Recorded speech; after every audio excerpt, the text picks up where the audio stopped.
Hey everyone, welcome to The Explainer. So whether you're a total history buff deeply immersed in ancient texts, or you're just fascinated by modern science, the question of exactly where we come from, well, it's universal, isn't it?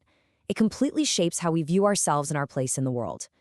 Today we're going to impartially unpack Dr. Robert A. Peterson's really detailed theological taxonomy regarding human origins.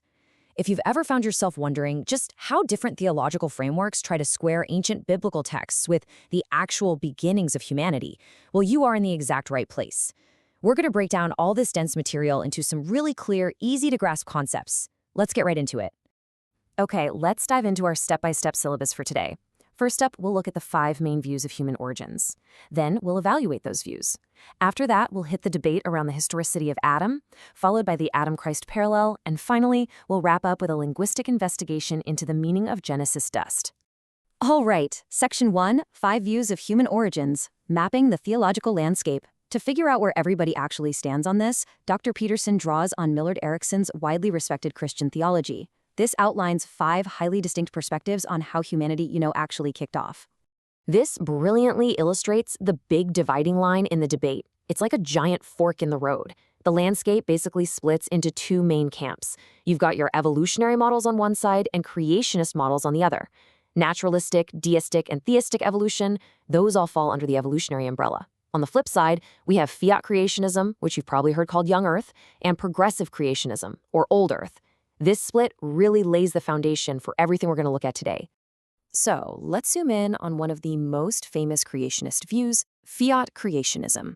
This framework stresses that God brought literally everything into being through a direct, virtually instantaneous act. Championed by modern figures like Ken Ham, this particular view emphasizes a really short time span for creation, and it relies heavily on a strict, literal interpretation of the biblical timeline. Now, let's jump across the aisle for a second and contrast 2 of those evolutionary models, deistic versus theistic evolution. Deistic evolution essentially sees God as this master clockmaker, right? Winding up the clock of the universe and then just stepping back, letting the whole evolutionary process run entirely on autopilot. Theistic evolution, though, proposes a much more hands-on approach. It argues that God was intimately involved at key points in the evolutionary timeline, like, for example, directly infusing a human soul into a highly evolved primate to create the very first man. Moving right along to Section 2, Evaluating the 5 Views, Dr. Peterson's Theological Filter. Now that we've got the models mapped out, it's time to see how Dr. Peterson critically evaluates these 5 perspectives by basically running them through his specific theological filter of biblical religion. So, the absolutely crucial takeaway here is that Dr. Peterson immediately rules out any framework that denies either creation or divine providence, period. Naturalistic evolution, rejected. Because it explicitly excludes the supernatural, it outright denies God as creator. Deistic evolution, also rejected, because it denies God's ongoing active providence in the world.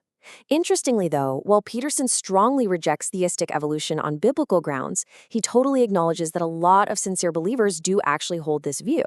To add a little touch of academic humor to the deistic framework, theologian Millard Erickson playfully refers to the God of deistic evolution as the creator emeritus, the retired creator. It's a pretty great tongue-in-cheek way of describing a deity who sparks the Big Bang and then essentially just retires, leaving the universe to run purely on its own natural laws.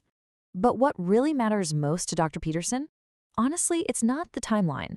The real defining metric that separates a true creationist view from an evolutionary one, at least in his eyes, is the special, direct creation of Adam and Eve. For him, the whole debate over a young Earth versus an old Earth, that's entirely secondary. The absolute non-negotiable theological line in the sand is whether our first parents were specially created by God without the use of any previously existing animals. Which brings us to Section 3, the historicity of Adam. Symbol or historical figure. Now, this question right here is a massive theological battleground. It touches on whether the Genesis creation account is meant to be read as a strict historical record, or if it's more of an instructive parable. To really understand the weight of this debate, we've got to look back at one of the most famous academic dramas of the 20th century. We're talking about 2 heavyweights of neo-Orthodox theology, Karl Barth and Emil Brunner. These guys had a legendary historical beef regarding how exactly God reveals himself in creation. And let me tell you, it played out very publicly, shaping theological discussions for decades. The tension between these two was just palpable. Karl Barth actually published this furious response to Brunner, simply titled Nein. Literally just no. In return, Brunner fired right back, calling Barth the theological dictator of Germany. Wow, right? But despite all these fierce, dramatic clashes over revelation, what's truly fascinating is that both of these brilliant scholars ultimately agreed on one major thing. They both viewed Adam and Eve as purely symbolic figures, and they both completely denied a historical fall. Dr. Peterson, however, firmly rejects that symbolic view. To counter Brunner and Barth, he points straight to the New Testament, specifically the Gospel of Luke. In Luke chapter 3, we see the genealogy of Jesus of Nazareth traced meticulously backward, generation by generation, all the way to the son of Seth, the son of Adam, the son of God. Peterson argues that Luke is clearly demonstrating Jesus is a genuine human being, which, makes absolutely zero sense if Adam is just some invented figure from a parable. All right, Section 4, the Adam-Christ parallel, the Apostle Paul's argument. Now, the Gospel of Luke isn't the only place the New Testament relies on a historical Adam. Dr. Peterson shifts his focus over to the letters of the Apostle Paul, arguing that Paul's entire theological structure rests incredibly heavily on Adam's actual historical existence. Just notice how Paul constructs his logical premises here. In 1 Timothy chapter 2, Paul makes arguments about church roles based on the exact timeline of creation. Adam formed first, then Eve.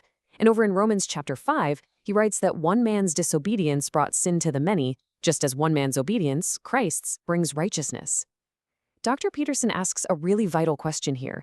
What actual force would these theological arguments have if Adam was really nothing more than an ancient fable?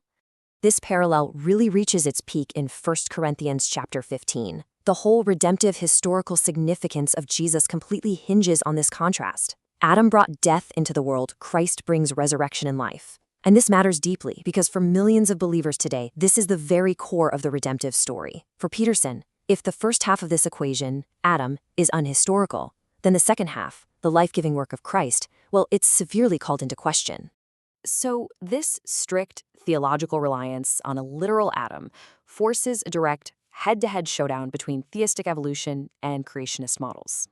We have to ask the big question. Was Adam created from a previously existing creature? Like, did God use a hominid that had been evolving for millions of years? Or was Adam an entirely fresh, brand new creation? And that brings us to Section 5, the meaning of Genesis dust, a linguistic investigation. To answer that last question, we are going to zoom way in and do a microscopic linguistic investigation of the original Hebrew words used in the Genesis account. We really want to understand exactly why Peterson emphatically rejects the idea of humans evolving from primates. The text in question is Genesis chapter 2, verse 7. Then the Lord God formed the man of dust from the ground and breathed into his nostrils the breath of life, and the man became a living creature. Now, it sounds pretty straightforward in English, right? But we need to look really closely at the precise Hebrew vocabulary being deployed here, specifically those words formed, dust, and breath of life. First up, the word for formed is yatsar. This word means to form or fashion, and it's actually frequently used elsewhere in the texts to describe a human potter meticulously forming pots out of clay. This imagery is incredibly deliberate. It portrays God as a divine potter, directly and intimately shaping his highest creature with his own hands, rather than just sort of guiding a biological process from a distance. Next is the material he actually used, afar, which translates to dry earth or dust. Now, some theistic evolutionists argue that dust is just a metaphor for a pre-existing animal form, but Peterson rejects this symbolic reading entirely. He points ahead to Genesis chapter 3, verse 19, where God tells Adam that at death he's going to return to the dust. Since a decaying human body returns to actual, literal soil and, not back into a primate, Peterson argues the dust in chapter 2 absolutely must be literal loose earth. Finally, there's the phrase nefesh haya, meaning a living, breathing animal or creature. The critical distinction here is the actual timeline of animation. God breathing into Adam was not just him dropping a human soul into a primate that was already walking around and breathing. No. The text says Adam became a living creature at that exact moment. He literally wasn't alive until the breath of God entered him.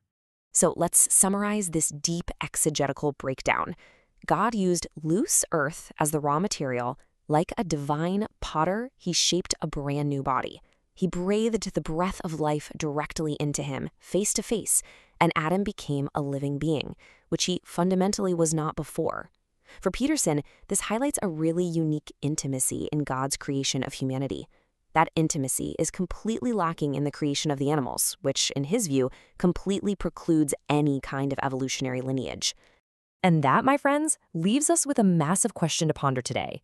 If strict theological frameworks, as argued by scholars like Dr. Peterson, demand a historical Adam literally formed from the dust to maintain the integrity of biblical theology, how do modern scholars continue to bridge the ever-widening gap between these ancient texts and the overwhelming scientific consensus of human origins?